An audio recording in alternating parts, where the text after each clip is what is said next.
Ayan guys, magluluto tayo ng lumpianada. Ayan, ginisa ko muna din yung minced pork. Pagkatapos kong magisa, nilagay ko na rin yung gulay. Huwag natin masyadong lutuin yung gulay guys dahil ipapry pa natin yan. Ayan na guys. Ayan guys, gagamit tayo ng dalawang wrapper para sa ating lumpianada. Ayan. At maglalagay tayo ng ating, ito yung minced pork guys. Gulay, ayan.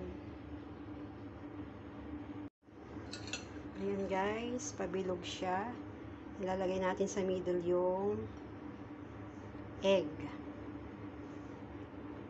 Ilagay ko na yung itlog at i-cover na yan natin. I-wrap na natin guys ha. Guys, yung unang wrap ko, bahala na, ganyan talaga yung pag-wrap. Lumpianada.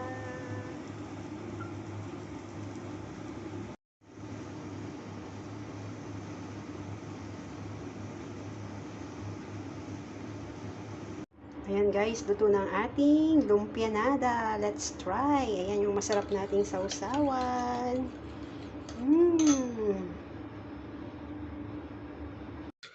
Bawang sibuyas, sili, at saka yung white vinegar. Naglagay ako ng konting asin. Ayan, let's eat na guys. Ayan oh.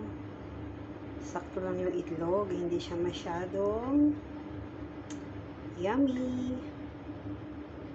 Lagyan na natin ng suka guys. Okay guys, let's eat.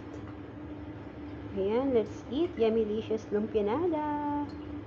Ayan, ang napakasarap na lumpianada. Thank you for watching.